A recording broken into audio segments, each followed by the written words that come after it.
नमस्कार साथियों, Kalyani IAS academy के डिजिटल प्लेटफॉर्म पर आपका हार्दिक स्वागत है।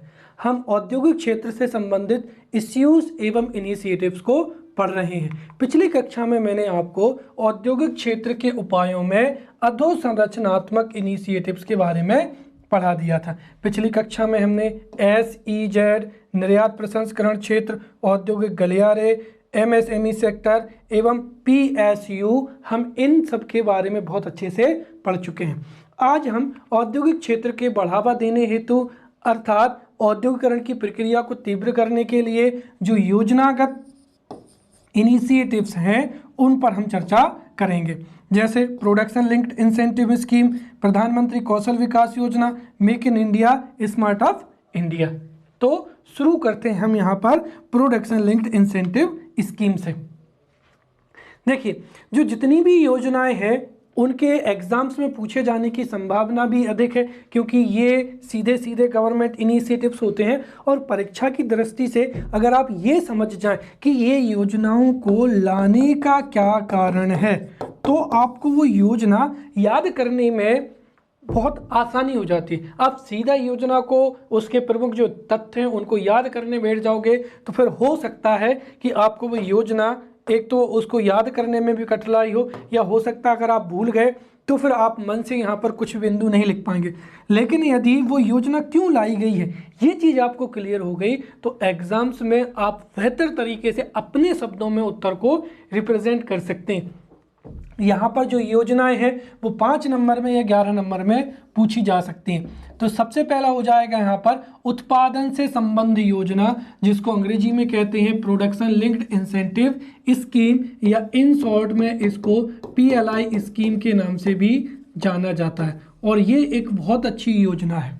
अब समझते हैं कि इस योजना को लाने का क्या तात्पर्य है या क्या आशय है। तो यहाँ पर आप समझिए, देखिए, औद्योगिक विकास के लिए एवं उद्योगों की स्थापना के लिए निवेश बहुत ही अनिवार्य होता है, राइट, इन्वेस्टमेंट। और हमारे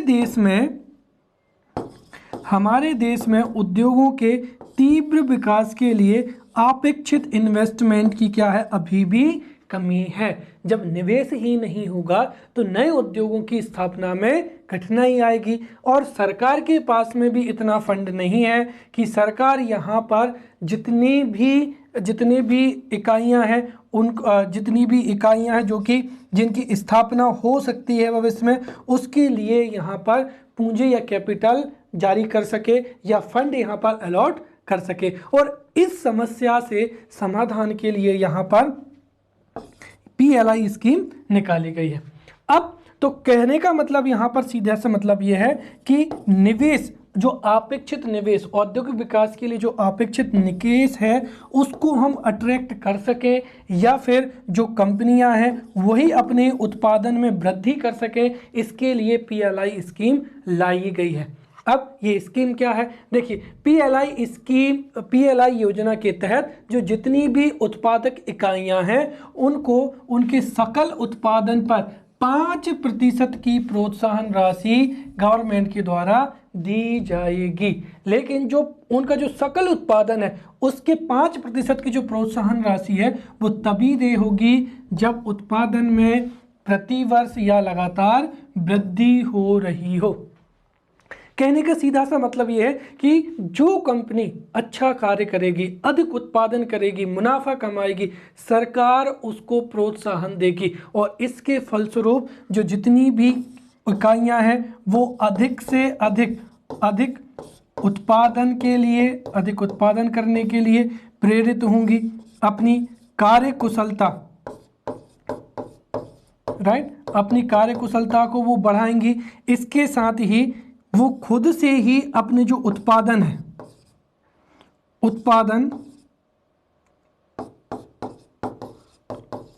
क्षमता में क्या करेंगी, वृद्धि करेंगी। और संभव है कि यहाँ पर नई इकाइयों की भी क्या हो सके, स्थापना हो सके। तो इस उद्देश्य की पूर्ति के लिए यहाँ पर जो है अधिक उत्पादन हो सके, कार्यकुशलता को बढ़ाया जा सके, उत्पादन क्षमता में वृद्धि हो सके एवं नई इकाइयों की स्थापना हो सके, इसके लिए सरकार ने PLI स्कीम लॉन्च की है। ये इसका क्या है, प्रत्यक्ष यहाँ पर जो है ये इसका प्रत्यक्ष लाभ होगा। अप्रत्यक्ष लाभ के रूप में भी यहाँ पर जो है विशेषज्ञों का ये मानना है, और जो अप्रत्यक्ष लाभ है वो बहुत ही महत्वपूर्ण है। अप्रत्यक्ष लाभ ये है कि हमारे देश के जो जितने भी उत्पाद हैं वो आज भी अंतर्राष्ट्रीय स्तर पर प्रतिस्पर्धा करने में असफल होते हैं, और इस योजना के माध्यम से जब अधिक उत्पादन होगा, वस्तुओं की गुणवत्ता में सुधार होगी, तो सीधी सी बात है हमारे जो उत्पाद हैं वो अंतर्राष्ट्रीय स्तर पर भी, राइट, अंतर्राष्ट्रीय स्तर पर भी वो प्रतिस्पर्धा करने योग्य हो जाएंगे और अंतर्राष्ट्रीय स्तर पर नए नए बाजारों को हासिल करने में सफल होंगे, राइट। उसके साथ ही जो सप्लाई चेन है, विश्व आपूर्ति श्रृंखला, राइट, वर्ल्ड सप्लाई चेन, तो भारत वर्ल्ड सप्लाई चेन का भी क्या हो जाएगा, एक हिस्सा बन जाएगा। सामान्य सी बात है, जब भारत में अधिक उत्पादन होगा और जब हम उन उत्पादन को विश्व बाजार में बेचेंगे तो हम जो सप्लाई चेन है उसका भी एक अभिन्न हिस्सा बन जाएंगे, राइट। और इसके साथ ही जो उत्पाद हैं उनकी गुणवत्ता में भी क्या आएगी, सुधार होगा, और इसके साथ ही जो है रोजगार के जो अवसर हैं वो भी क्या होंगे, इससे सृजित होंगे। तो ये इसके जो हैं हम कह सकते हैं कि अप्रत्यक्ष लाभ हैं, और ये जो लाभ है ये बहुत ही ज़्यादा महत्वपूर्ण है कि इस योजना का जो मुख्य उद्देश्य है वो अंतर्राष्ट्रीय स्तर पर उत्पादों को बेहतर बनाना, विश्व आपूर्ति श्रृंखला में भारत को सम्मिलित करना, गुणवत्ता में सुधार लाना एवं रोजगार के अवसर सृजित करना भी PLI स्कीम योजना का प्रमुख उद्देश्य है। ये जो योजना है इसकी शुरुआत पहले से ही हो गई थी। सरकार ने पहले से जो थे 3 क्षेत्रों में, सरकार ने पहले ही 3 क्षेत्रों में यह योजना लागू कर दी थी, और PLI योजना के लागू होने से अब 10 और क्षेत्रों को इसमें जोड़ा जाएगा। कहने का मतलब ये हुआ यहाँ पर कि सरकार ने 3 क्षेत्रों के लिए प्रोत्साहन की घोषणा पहले ही कर दी थी। इस योजना के लॉन्च होने से अब 10 क्षेत्रों और के लिए यह योजना लागू कर दी गई है। कुल मिलाकर अब जो 13 क्षेत्र हैं उन 13 क्षेत्रों में 5 वर्ष की अवधि में 2 लाख करोड़ तक के प्रोत्साहन प्रदान किया जाएगा, जिससे उत्पादन बढ़ेगा और ये जो जितनी भी हमने यहाँ पर लाभ की बात की है इनको हम हासिल कर पाएंगे।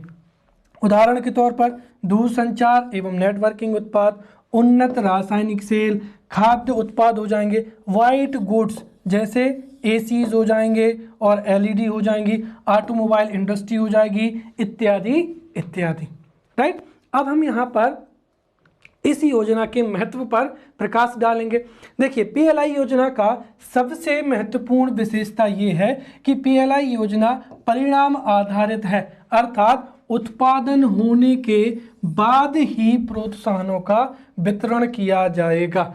अर्थात सीधी सी बात है, पहले उत्पादन में वृद्धि होगी, कंपनियां मुनाफा कमाएंगी, तो उत्पादन में वृद्धि होने के बाद ही जो है प्रोत्साहन का वितरण किया जाएगा। अर्थात यह योजना जो है अर्थात इस योजना में जो प्रोत्साहन वितरण है वो उत्पादन के आधार पर किया जाएगा। दूसरी चीज ये है कि जो प्रोत्साहन की गणना है वो उच्च वृद्धि दर के आधार पर की जाएगी।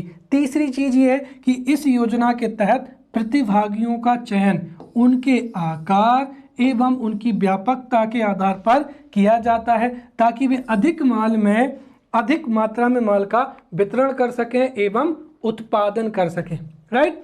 चौथी चीज मैंने बताई है कि PLI योजना में चुनिंदा क्षेत्रों को लिया गया है जिनकी विश्व स्तर पर आपूर्ति में संभावना अधिक है। भारत उन क्षेत्रों में अच्छा प्रदर्शन कर सकता है, विश्व आपूर्ति श्रृंखला का अभिन्न भाग बन सकता है और हमारे जो उत्पाद हैं वो अंतर्राष्ट्रीय स्तर पर प्रतिस्पर्धा भी कर सकते हैं, राइट।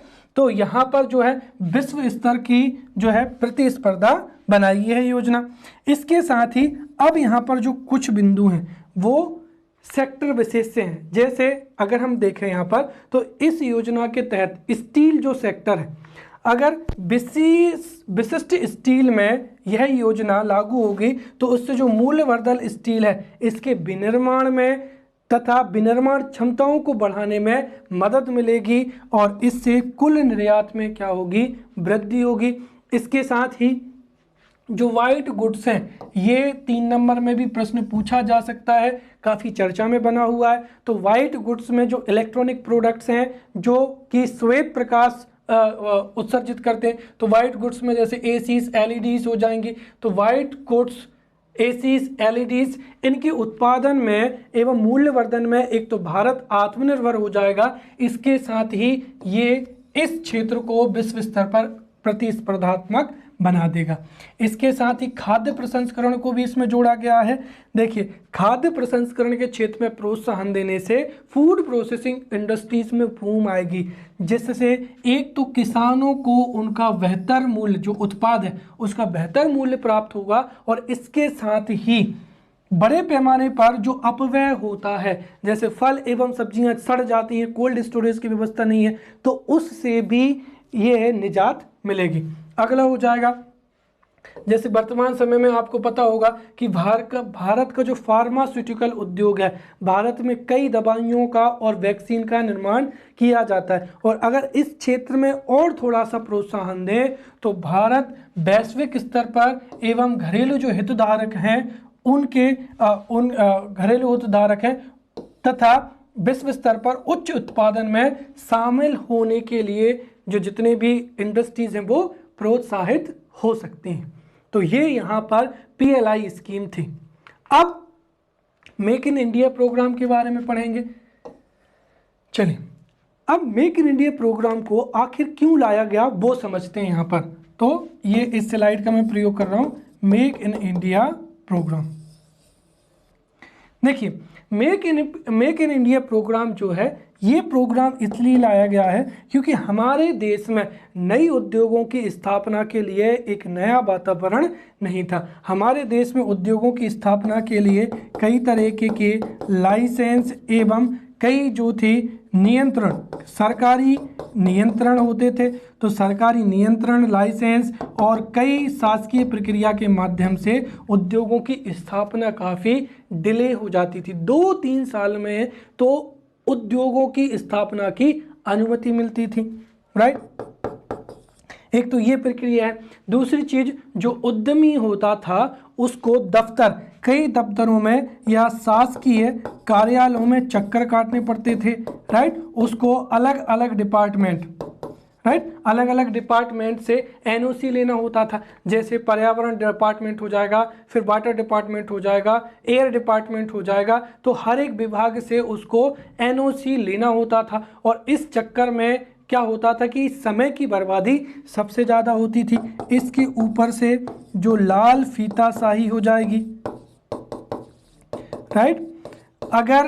अगर जो जितने भी सरकारी कर्मचारी होते थे, अगर उनको कुछ मुनाफा ना हो तो वो फाइलों को आगे ही नहीं बढ़ा पाते थे। और एक तरीके से हम आम भाषा में कह सकते हैं कि जो भी व्यक्ति को कंपनी खोलना पड़ता था उसके चक्कर काटने पड़ते थे, लाल फीताशाही हो जाएगा। और फिर भ्रष्टाचार भी जो है, भ्रष्टाचार की समस्या भी थी कि एनओसी लेने के लिए इतना % का जो चाहिए। तो इस तरीके से हमारे देश में, इसके साथ ही हमारे देश में जो है राजनीतिक दांव-पेच भी अधिक थे। तो कुल मिलाकर ये है कि हमारे देश में नए उद्योगों की स्थापना के लिए वातावरण बिल्कुल भी अनुकूल नहीं था, बल्कि हम ये कहें कि विपरीत था। और अगर हमें भारत को विश्व में मैन्युफैक्चरिंग हब बनाना है, राइट, तो एक तो ये पहली बात हो गई कि हमें इन समस्याओं से हल निकालना है। दूसरी चीज़ ये है कि जब मोदी गवर्नमेंट सरकार में आई तो जैसे वर्तमान में चाइना दुनिया में मैन्युफैक्चरिंग हब कहलाता है, अधिकांश वस्तुओं का उत्पादन वहीं पर होता है, तो क्यों ना हमारा भारत भी जो है मैन्युफैक्चरिंग हब बन जाए, राइट, या विनिर्माण हब बन जाए। तो भारत को अगर हमको मैन्युफैक्चरिंग हब बनाना है और नए उद्योगों की प्रक्रिया को सरल बनाना है तो उसके लिए जो है मेक इन इंडिया प्रोग्राम शुरू किया गया है, right. Make in India programme को 25 सितंबर 2014 को भारत सरकार ने निर्माण क्षेत्र को बढ़ावा देने के उद्देश्य से मेक इन इंडिया पहल की शुरुआत की थी। इस कार्यक्रम का उद्देश्य मैंने अभी बताया है कि भारत को दुनिया का मैन्युफैक्चरिंग हब बनाना तथा भारत में उद्योगों की स्थापना की प्रक्रिया को बहुत ही सरल बनाना है। राइट, इस योजना की जो मुख्य बातें हैं वो दो हैं, यहाँ पर समझिए। अब अगर हमें हमारे देश को मैन्युफैक्चरिंग हब बनाना है, भाई मैन्युफैक्चरिंग हब तब बनेगा ना जब हमारे देश में विभिन्न प्रकार के, मतलब वैविध्यपूर्ण क्या होने चाहिए, उद्योग होने चाहिए, और उनकी संख्या भी क्या होनी चाहिए, ज़्यादा चाहिए।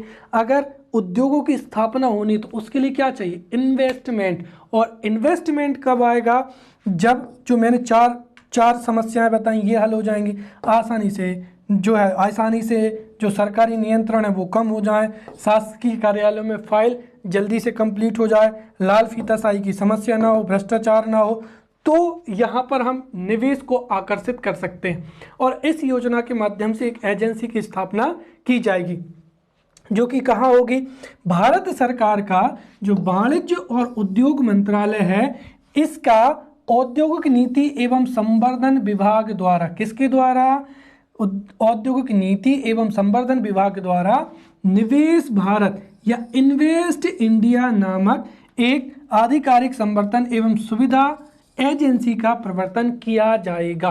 और इस एजेंसी का कार्य होगा कि वो निवेश भारत जो एजेंसी है वो विदेशी निवेशकों के साथ साथ भारतीय निवेशकों को नियामक जानकारी प्रदान करे, नीति संबंधी मुद्दों के बारे में, सभी पहलुओं के बारे में जानकारी प्रदान करे एवं नियामक संबंधी मंजूरी प्राप्त करने में सहायता भी करे। कुल मिलाकर ये है कि ये जो एजेंसी है ये घरेलू स्तर पर एवं विदेशी स्तर पर निवेश को आकर्षित करने के लिए जो जितने भी शासकीय नियामक जानकारी है, नीति संबंधी मुद्दों की जानकारी है, ये जानकारी उपलब्ध कराएगा तथा उपलब्ध कराने में सहायता करेगा। इसके साथ ही जो मेक इन इंडिया प्रोग्राम है उसमें कई बिंदु हैं। तो दूसरा जो है मुख्य बिंदु वो ये है कि मेक इन इंडिया जो है कार्यक्रम, इसकी जो पहले वो 4 स्तंभों पर आधारित है, मतलब इसकी जो मूलभूत अवधारणा है वो इन 4 स्तंभों पर आधारित है, जिससे भारत में उद्यमिता को बढ़ावा दिया जाएगा। और वो कौन कौन सी हैं, ये 4 बातें हैं जो कि हमको एग्जाम्स में मेंशन करना ही है, क्योंकि हम मेक इन इंडिया प्रोग्राम को 20 से 25 पॉइंट में भी लिख सकते हैं, लेकिन अगर आपने ये 4 बिंदु लिख दिए तो हमारा उत्तर वहीं पूर्ण हो जाएगा। तो उद्यमिता को बढ़ावा देने के लिए जो 4 स्तंभ हैं वो पहली चीज ये हो जाएगी यहाँ पर कि पहला आधार स्तंभ क्या है, यहाँ पर नई प्रक्रियाएं। राइट, नई प्रक्रियाओं से तात्पर्य ये है कि इस योजना के तहत किसी भी कारोबार या व्यवसाय के संपूर्ण जीवन चक्र के लिए उद्योग को लाइसेंस मुक्त करना एवं विनिमय मुक्त किया जाएगा। अर्थात जो सरकारी नियंत्रण थे, सरकारी रेगुलेशन था, उसको यहाँ पर कम किया जाएगा और नई प्रक्रिया के माध्यम से उद्योगों का संचालन और नियंत्रण सरकारी हस्तक्षेप से मुक्त हो जाएगा। दूसरा है यहाँ पर नई अवसंरचना। भारत में निवेश को आकर्षित करने के लिए विदेशी स्तर पर, अंतर्राष्ट्रीय स्तर पर एवं घरेलू स्तर पर निवेश को आकर्षित करने के लिए अवसंरचना को आधुनिक स्तर का बनाया जाएगा।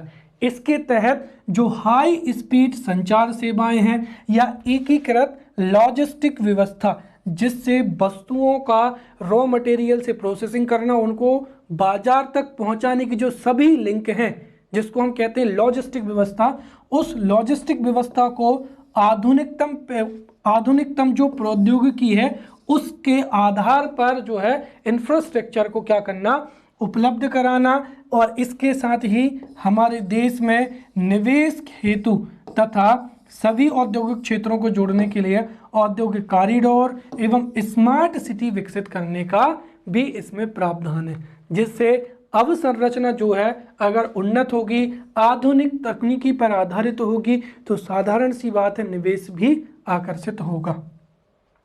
तीसरा, नए क्षेत्र। राइट। देखिए, अर्थव्यवस्था के कई सेक्टर्स ऐसे हैं जिसमें भारत के मैन्युफैक्चरिंग हब बनने की पूरी दुनिया में सबसे अधिक संभावना है, और उन चुनिंदा 25 क्षेत्रों को चिन्हित किया गया है जिस पर सरकार विशेष रूप से ध्यान देगी, तथा उन 25 चुनिंदा क्षेत्रों में भारत जो है वो मैन्युफैक्चरिंग हब के रूप में प्रसिद्ध होगा, और हम इन क्षेत्रों में उत्पादन को भी बढ़ा सकते हैं, राइट। जैसे इलेक्ट्रॉनिक क्षेत्र हो जाएगा, रेलवे हो जाएगा, राइट, वाइट गुड्स हो जाएगा इत्यादि। फिर चौथा हो जाएगा नया दृष्टिकोण। नया दृष्टिकोण इसमें ये रखा गया है कि सरकार जो है वो सरकार उद्योगों पर विनियामक या एक तरीके से कई तरीके की नीतियों के माध्यम से सरकार उद्योगों को नियंत्रित करती है, लेकिन इस योजना के माध्यम से जितने भी शासकीय हस्तक्षेप हैं, शासकीय नीतियां हैं या जो विनियामक हैं, उनको यहाँ पर कम किया जाएगा ताकि इससे इस क्षेत्र में आमूलचूल बदलाव आए एवं जो औद्योगिक क्षेत्र है वो सरकारी हस्तक्षेप से रहित हो जाए। और सीधी सी बात है, अब जो है सरकार देश के आर्थिक विकास के साथ साथ उद्योगों के साथ साझेदारी करेगी। पहले वो क्या करती थी, नियंत्रण करती थी, लेकिन अब सहयोग करेगी, राइट, जिससे औद्योगिक क्षेत्र में भी बढ़ावा मिलेगा, राइट। अब उसके बाद में है स्टार्टअप ग्राम उद्यमिता कार्यक्रम, right, startup village entrepreneurship programme, right. अब यहां पर समझिए इस योजना को भी क्यों लाया गया है। जो बड़े बड़े शहरी क्षेत्र होते हैं, बड़े बड़े शहरी क्षेत्रों में सेवा क्षेत्र में नए उद्यमों की स्थापना की संभावना सबसे अधिक होती है, लेकिन ग्रामीण क्षेत्रों में आधारभूत संरचना भी उन्नत नहीं होती है, इसके साथ ही कौशल का अभाव भी पाया जाता है, तथा अन्य जो उद्योग होते हैं वो भी अविकसित स्थिति में होते हैं। इसीलिए अगर ग्रामीण क्षेत्रों में औद्योगिकरण को बढ़ाना है तो हमें जो ग्रामीण क्षेत्र हैं वो ग्रामीण नवयुवकों को एक तरीके से वहाँ पर उद्यम प्रारंभ करने के लिए प्रोत्साहित करना पड़ेगा, राइट। और इसके लिए जो है स्टार्टअप ग्राम उद्यमिता कार्यक्रम लाया गया है। तो ग्रामीण क्षेत्रों में उद्योगों की स्थापना के लिए तो ग्राम उद्यमिता जो है स्टार्टअप ग्राम उद्यमिता कार्यक्रम है, ये ग्रामीण विकास मंत्रालय द्वारा क्या किया जाएगा, संचालित किया जाएगा। इसके साथ ही इसका उद्देश्य क्या है, सतत आजीविका के विकास हेतु ग्रामीण लोगों द्वारा स्वयं के उद्यम प्रारंभ करने संबंधी वातावरण का सृजन करना, राइट। और इस योजना के तहत 4 वर्षों की अवधि में 24 राज्यों के 125 प्रखंडों में 1.82 लाख उद्यमियों को यहाँ पर प्रोत्साहित किया जाएगा ताकि वो उद्यमों की स्थापना कर सकें। फिर इससे लाभार्थी कौन होंगे, ग्रामीण उद्योग होंगे। और इस योजना की जो प्रमुख विशेषताएं हैं उसके अनुसार पहला, यहाँ पर जो है स्वरोजगार के द्वारा आजीविका के अवसर पैदा करना, राइट। जो ग्रामीण क्षेत्र के युवा हैं जब वो खुद अपना बिजनेस करेंगे तो उनको आजीविका के जो है नए नए अवसर भी उत्पन्न हो जाएंगे। दूसरा, इस कार्यक्रम की जो लागत अनुमान है वो $72 मिलियन या 484 करोड़ रुपए रखी गई है। और इस योजना के तहत दीनदयाल उपाध्याय ग्रामीण कौशल योजना की तर्ज पर इसको प्रारंभ किया गया है। इसके साथ ही उद्यम शुरू करने के लिए स्वयं सहायता समूहों के माध्यम से ऋण उपलब्ध कराया जाएगा ताकि जो ग्रामीण युवक हैं वो अपने उद्यमों की स्थापना कर सकें, राइट। इसके साथ ही यहाँ पर ये जानना जरूरी है कि जैसे कॉलेज में प्लेसमेंट होता है और प्लेसमेंट के माध्यम से रोजगार मिलते हैं, तो ये प्लेसमेंट आधारित कौशल विकास पर ध्यान केंद्रित नहीं करती है, बल्कि ये युवाओं को अपना बिजनेस शुरू करने के लिए या अपना व्यापार शुरू करने के लिए प्रोत्साहित करती है और स्वरोजगार से आजीविका प्रदान करने हेतु भूमिका निभाती है, राइट। अब उसके बाद में है चौथी योजना, स्टैंड अप इंडिया योजना, राइट। स्टैंड अप इंडिया योजना जो है, तो स्टैंड अप इंडिया योजना, इसकी भी एक तरीके से जो आवश्यकता है वो हो जाएगी यहाँ पर नए उद्योगों की स्थापना हेतु वातावरण तैयार करना। तो स्टैंड अप इंडिया जो योजना है यह वाणिज्य एवं उद्योग मंत्रालय द्वारा संचालित की जाएगी। इसका उद्योग क्या है कि जो गैर कृषि क्षेत्र हैं, गैर कृषि क्षेत्र अर्थात द्वितीय क्षेत्र एवं तृतीय क्षेत्र, राइट। तो द्वितीय क्षेत्र एवं तृतीय क्षेत्र में उद्यमों की स्थापना के लिए बैंक ऋणों की सुविधा उपलब्ध कराना, ताकि जो हमारे देश के नागरिक हैं वो अपना व्यापार कर सकें, अपना बिजनेस कर सकें। तो स्टैंड अप इंडिया के माध्यम से गैर कृषि क्षेत्र में उद्यमों की स्थापना के लिए बैंक ऋणों की सुविधा उपलब्ध कराई जाएगी। इस योजना के द्वारा जनसंख्या के वंचित तबके तक पहुंच बनाने के लिए संस्थागत ऋण, इंस्टीट्यूशनल जो लोन है उसका लाभ प्रदान किया जाएगा, राइट। इसके साथ ही बैंक की प्रत्येक शाखा की कम से कम 2 ऐसी परियोजनाओं के लिए ऋण प्रदान करने की यहाँ पर अनिवार्यता भी रखी गई है। और इससे लाभान्वित कौन होंगे? अनुसूचित जाति, फिर जनजाति पृष्ठभूमि के उद्यमी एवं महिला उद्यमी, ताकि जो वंचित समूह हैं उनको ऋण उपलब्ध हो सके और वो भी अपना बिजनेस या व्यापार प्रारंभ कर सके। इसकी मुख्य विशेषताएं क्या हैं? तो इस योजना के तहत नए उद्यम स्थापित करने के लिए कार्यशील पूंजी घटक को सम्मिलित करते हुए 10 लाख रुपए से 1 रुपए से 1 करोड़ रुपए के बीच में संयुक्त ऋण जो है उपलब्ध कराया जाएगा। इसके साथ ही कार्यशील पूंजी के आहरण के लिए डेबिट कार्ड भी जो है प्रदान किया जाएगा। तीसरी विशेषता यह है कि 10,000 करोड़ रुपए की प्रारंभिक धनराशि के साथ भारतीय लघु उद्योग को पुनर्वित्त सुविधा प्रदान की जाएगी। इसका मतलब क्या हुआ समझना, 10,000 करोड़ रुपए की पुनर्वित्त व्यवस्था, अर्थात यहाँ पर जो ऋण है वो प्रत्येक बैंक की जो शाखा है वो प्रदान करेंगे। अगर किसी वजह से जो बैंकिंग सेक्टर है या जो भी बैंक ऋण देगी स्टैंड अप योजना के तहत, अगर वो ऋण की उगाही नहीं हो पाती है तो फिर जो सिडबी है वो पुनर्वित्त सुविधा प्रदान करेगी, अर्थात जिन ऋणों की उगाही नहीं हुई है उनकी भरपाई सिडबी के द्वारा यहाँ पर किया जाएगा।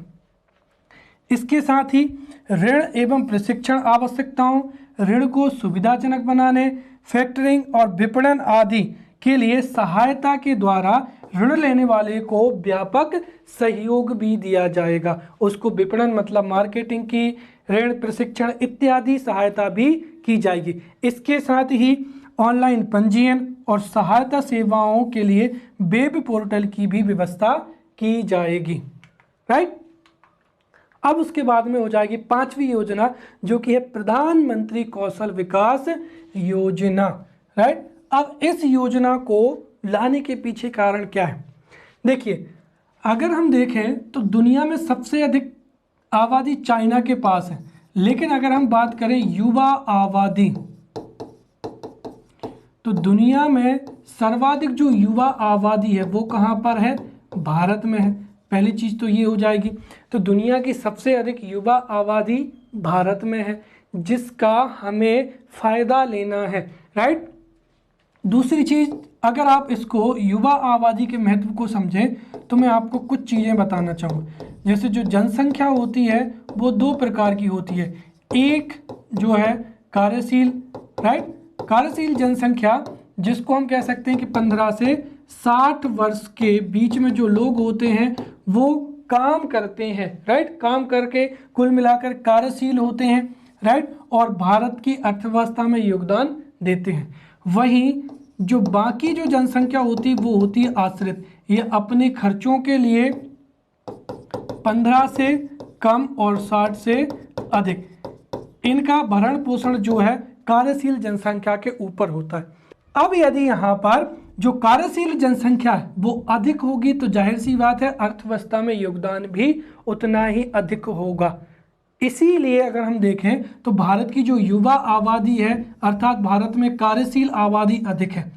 अब इतनी आबादी को रोजगार उपलब्ध कराना संभव नहीं है और अधिक रोजगार भी नहीं मिलेगा तो यही युवा आबादी कई समस्याओं को या कई चुनौतियां भी उत्पन्न कर सकती है। इसीलिए अगर हम इस युवा आबादी को प्रशिक्षण दे दें, इस काबिल बना दें कि वो खुद ही अपना व्यापार करने लगे तो भारत की अर्थव्यवस्था दुनिया की सबसे तेजी से बढ़ते वाली अर्थव्यवस्था होगी। और इसी उद्देश्य के साथ में कि जो भारत की यंग वर्क फोर्स है, भारत की जो युवा आबादी है या भारत की जो डेमोग्राफी लाभांश की स्थिति है उसका लाभ लेने के लिए यहाँ पर प्रधानमंत्री कौशल विकास योजना लागू की गई है ताकि भारत की जो जनसंख्या है उसको प्रशिक्षित किया जा सके और नए नए उद्योगों तथा सेवाओं की शुरुआत करने के लिए उसको प्रोत्साहित कर सके। यह जो योजना है इसको कौशल विकास और उद्यमिता मंत्रालय के द्वारा इसको क्या किया जाएगा, क्रियान्वित किया जाएगा। और इस योजना के जो प्रमुख उद्देश्य है कि युवाओं को कौशल प्रशिक्षण प्रदान करना ताकि भारत की जो युवा आबादी है वह है उसको कौशल प्रदान किया जा सके। जब उसके पास में स्किल होंगी तो वो कंपनी में कार्य करेंगे, कंपनी में जो जितनी भी जो आधुनिक टेक्नोलॉजी है आधुनिक टेक्नोलॉजी से वो फेमिलियर होंगे और उन जो आधुनिक तकनीक है उसके साथ काम करने में या कार्य करने के लिए भी कुशल होंगे। इसके साथ बेहतर शिक्षण व्यवस्था, प्रशिक्षित शिक्षकों पर भी विशेष जोर दिया जाएगा।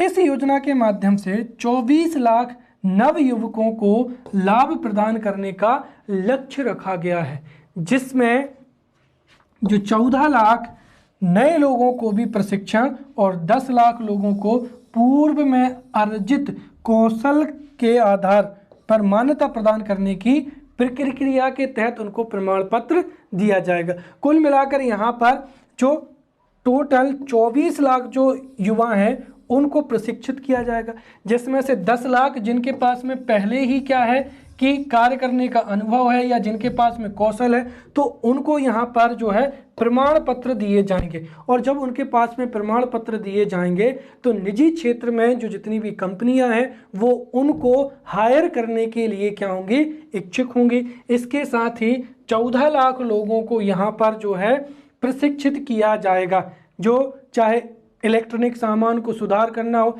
जैसे रिपेयरिंग का काम हो जाएगा या फिर जो जितनी भी मशीनें हैं उनका नियंत्रण कैसे करते हैं, इन सभी तरीके से जो है लोगों को यहाँ पर प्रशिक्षित किया जाएगा। तो 24 लाख में से 14 लाख को प्रशिक्षण दिया जाएगा और 10 लाख जिनके पास में पहले से ही कौशल है उनको प्रमाण पत्र दिए जाएंगे ताकि वो उस प्रमाण पत्र के आधार पर या तो अपना बिजनेस शुरू कर सकें या फिर किसी कंपनी में अच्छा सा रोजगार प्राप्त कर सकें।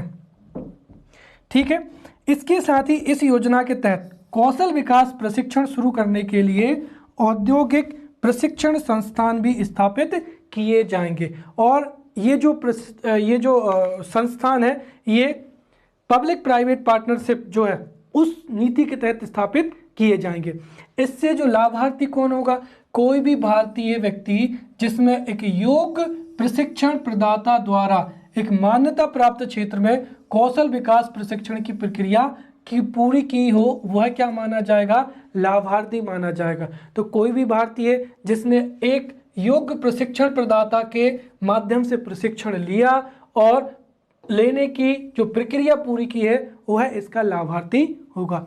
इस योजना की मुख्य विशेषताएं क्या होंगी, इस योजना के तहत जो एजेंसी जैसे मैंने जिसकी बताई थी अभी कि औद्योगिक प्रशिक्षण संस्थान जो स्थापित होंगे वो सार्वजनिक निजी भागीदारी पब्लिक प्राइवेट पार्टनरशिप के आधार पर क्रियान्वित किए जाएंगे। जो प्रशिक्षण सेंटर होंगे, ट्रेनिंग सेंटर होंगे वो निजी क्षेत्र के माध्यम से संचालित होंगे और जिनको सरकार सहायता प्रदान करेगी। तो यहाँ पर सार्वजनिक निजी भागीदारी के आधार पर क्रियान्वित किया जाएगा। फिर अगला जो नेशनल स्किल क्वालिफिकेशन फ्रेमवर्क है नेशनल स्किल क्वालिफिकेशन फ्रेमवर्क, और उद्योग के आधार पर यहाँ पर कौशल प्रशिक्षण प्रदान किया जाएगा। ये नहीं कि उठा के कुछ भी बता दिया। जो हमारे देश में जो क्वालिफिकेशन फ्रेमवर्क है नेशनल स्किल और उद्योगों का, उसके आधार पर यहाँ पर प्रशिक्षण दिया जाएगा। इसके साथ ही तीसरे पक्ष के आकलन और प्रमाणन के आधार पर प्रशिक्षुओं को मौद्रिक पुरस्कार भी दिया जाएगा। कहने का मतलब ये है कि यहाँ पर सरकार और निजी क्षेत्र की भागीदारी से यहाँ पर प्रशिक्षण दिया जाएगा। और एक तीसरी संस्था जो है, जो भी व्यक्ति जो प्रशिक्षण ले रहा है उसके जो है उसके प्रमाणन का क्या करेगी, एक तरीके से क्रियान्वयन करेगी और फिर उनको मौद्रिक पुरस्कार भी देगी। इसका मतलब ये हुआ कि भारत के लोग प्रशिक्षण लें, नवयुवक प्रशिक्षण ले, इसके लिए सरकार मौद्रिक पुरस्कार भी प्रदान करेगी। और कितना जो है, प्रति प्रशिक्षु 8,000 रुपये के आसपास रहेगा। यदि नवयुवक जो जितने भी हैं वो प्रशिक्षण लेते हैं तो उनको 8,000 का यहाँ पर पारितोषिक भी दिया जाएगा। इसके साथ ही जो भारत के अन्य योजनाएं जैसे make in India, digital India, राष्ट्रीय सौर मिशन, स्वच्छ भारत अभियान जैसे जो जितनी भी योजनाएं हैं, इन कार्यक्रमों की आवश्यकताओं से भी इस कार्यक्रम को यहाँ पर जोड़ा जाएगा। तो ये थी भारत की प्रमुख योजनाएं। तो इस हिसाब से अब हम औद्योगिक क्षेत्र के सभी इश्यूज एवं इनिशिएटिव्स को पढ़ चुके हैं। वित्तीय संस्थाओं की स्थापना के बारे में हमको खास खास जानकारी पता होनी चाहिए। तो इस तरीके से ये हमारा टॉपिक यहाँ पर कंप्लीट होता है। अब इस टॉपिक में से मैंने जितना भी पढ़ाया है उसमें से मैंने यहाँ पर कुछ मॉडल प्रश्न लिए हैं। आप इनको लिखने का प्रयास करें ताकि आपकी जो है राइटिंग स्किल है वो इम्प्रूव होती रहे। राइट, देखिए तो यहाँ पर 3 नंबर के जो प्रश्न पूछे जा सकते हैं वो पहला हो जाएगा कि उदारीकरण क्या है, 1986 की औद्योगिक नीतियाँ क्या थीं। राइट, और इस तरीके के जो प्रश्न होते हैं।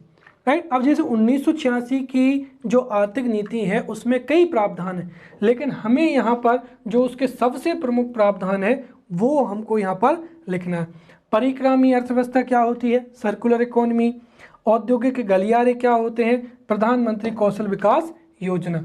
वहीं 5 नंबर में जो है वो प्रश्न पूछे जा सकते हैं कि भारत में परिक्रामी अर्थव्यवस्था के लिए रोड मैप बताइए। जो मैंने आपको सर्कुलर इकोनॉमी थी तो उसमें पूरा रोड मैप समझाया था, वो यहाँ पर आप जो है वर्ड लिमिट में लिखने का प्रयास करें। दूसरा, सूक्ष्म लघु एवं मध्यम उद्योगों का महत्व स्पष्ट करें, ये हमने पिछले लेक्चर में ही पढ़ा है। स्टार्टअप योजना की यहाँ पर विवेचना करें। राइट, हमने यहाँ पर स्टार्टअप ग्रामीण योजना पढ़ी है, तो आप स्टार्टअप योजना के बारे में भी लिखने का प्रयास करें। फिर औद्योगिक नीति 1956 की प्रमुख बिंदुओं पर चर्चा कीजिए। राइट, जिसमें जो था इसकी जो प्रमुख बिंदु थे, जैसे मैंने बताया था कि इस योजना के माध्यम से ही निजी एवं मिश्रित क्षेत्र के उद्योगों को लाइसेंस लेना अनिवार्य कर दिया था। तो जितने भी प्रमुख बिंदु हैं वो बताने हैं। फिर औद्योगिक रुग्णता की समस्या को हल करने के लिए सरकार के प्रयासों पर प्रकाश डालिए। तो जो औद्योगिक रुग्णता है इनका उत्तर लिखते हुए हमें 5 नंबर में एक छोटा सा इंट्रोडक्शन भी देना चाहिए। औद्योगिक रुग्णता क्या होती है, फिर मैंने पूरा बताया था कि सीका की स्थापना, जो विभिन्न समितियां हैं, फिर IBC हो जाएगा। तो इस तरीके से आपको उत्तर लिखने का प्रयास करना है। फिर 11 नंबर की जो प्रश्न है वो पहला हो जाएगा, परिक्रामी अर्थव्यवस्था क्या है, इसके महत्व को स्पष्ट करिए। ये जो परिक्रामी अर्थव्यवस्था है ये क्यों आवश्यक होती है, इस पर हमको अच्छे से चर्चा करना है। पहले हम परिभाषा मतलब प्रस्तावना में परिक्रामी अर्थव्यवस्था की परिभाषा दे सकते हैं। ठीक है, फिर उसके महत्व को हम स्पष्ट कर सकते हैं कि जो ट्रेडिशनल इकोनॉमी होती है, प्रोड्यूस मतलब मेक, यूज एंड थ्रो, उसकी जगह पर इसमें कलेक्ट किया जाएगा, सेग्रीगेट किया जाएगा, फिर और उसको रिसाइकल किया जाएगा। तो ये इसका जो महत्व है वो पूरा को पूरा हमको समझाना है। दूसरा, आर्थिक नीति 1951 की प्रमुख विशेषताओं की उल्लेखना कीजिए। तो इसमें हमको LPG, राइट, LPG क्या है, उसकी महत्व क्या है और उनकी विशेषताएं, ये पूरा को पूरा लिखना है। तीसरा, उत्पादन संबंध योजना की प्रमुख विशेषताओं पर प्रकाश डालिए। ये इस वर्ष की जो है चर्चित योजना है, इसके एग्जाम्स में आने की संभावना अधिक है। औद्योगिक रुग्णता क्या है, इससे उत्पन्न समस्याएं लिखनी है और औद्योगिक क्षेत्र के प्रमुख मुद्दों को बताइए। ये 11 नंबर में प्रश्न पूछे जा सकते हैं। तो ये हमारा यहाँ पर औद्योगिक क्षेत्र के इश्यूज एवं इनिशिएटिव्स के बारे में हमने बहुत अच्छे से पढ़ लिया है। मॉडल प्रश्न भी मैंने आपको दे दिए हैं, आप इनका उत्तर लिखने का प्रयास करें। राइट, जो भी समस्या आती है आप मुझसे संपर्क करें। ठीक है, अगले लेक्चर में मिलते हैं। Thank you.